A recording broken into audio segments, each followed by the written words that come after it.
Hello नमस्ते, welcome back to my channel Sharma ma'am. तो बच्चों आज हम करेंगे class 9th math chapter 6 lines and angles exercise 6.2 का करने जा रहे हैं question number 3।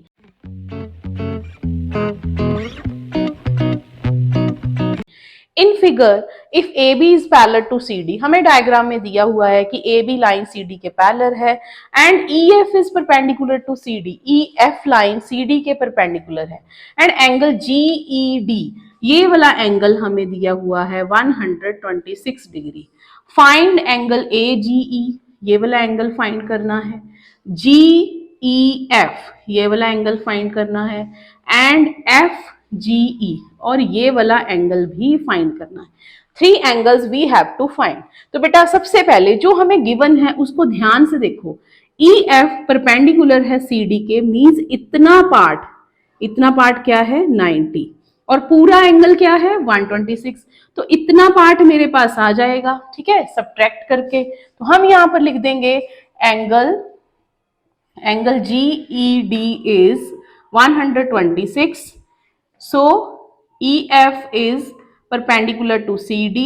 This implies angle FED is 90 degree. So angle GEF आ जाएगा GED minus FED. ठीक है, सिर्फ हमने नाम ही लिखा GED minus FED.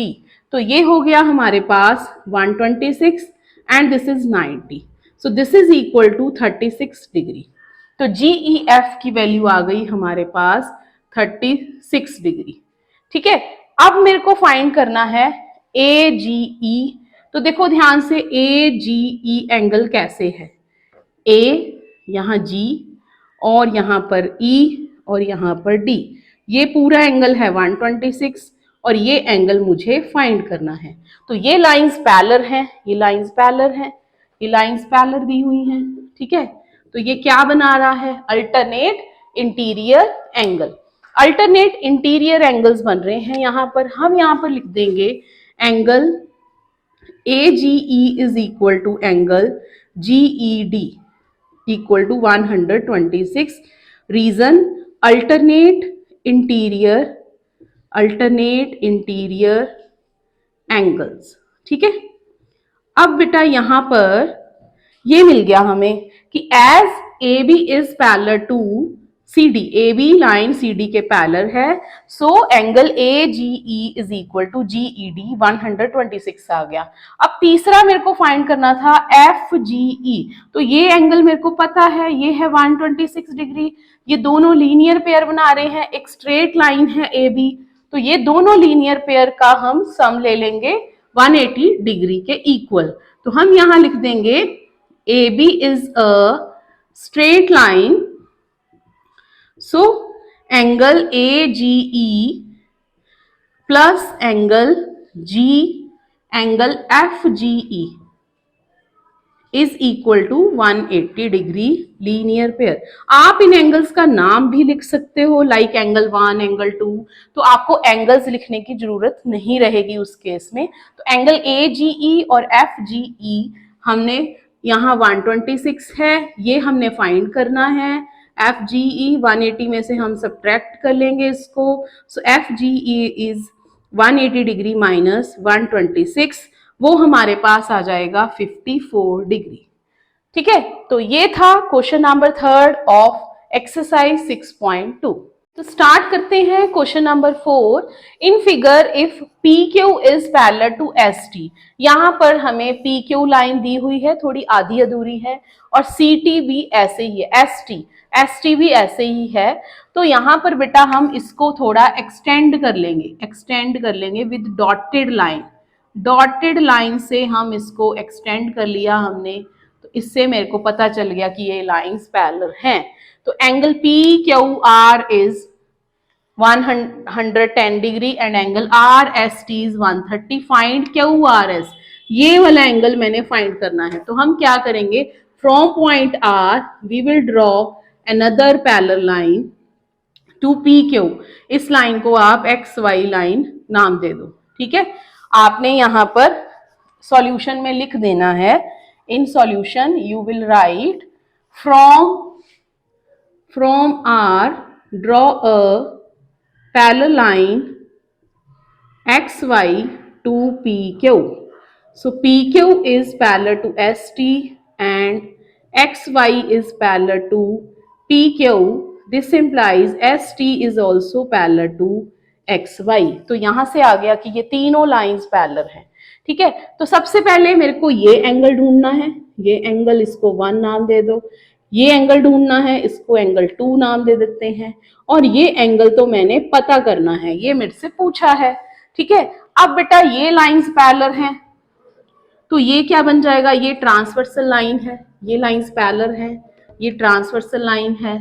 ठीक है, तो angle 1 plus 110 are allied angles, means यहां पर ये को इंटीरियर एंगल है on the same side of transversal, वही हम यहां पर लिख देंगे। ठीक है, P Q is parallel to X Y, so this implies 110 plus angle 1 is 180 degree. Reason, co-interior angle, co-interior angle, sum of co-interior angle on the same side of transversal. तो angle 1 की वैल्यू आ जाएगी, angle 1 will be 180 minus 110 that is 70 degree.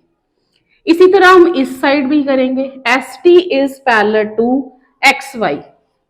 ठीक है, S T is parallel to X Y, this implies we have 130 plus angle 2 is 180, some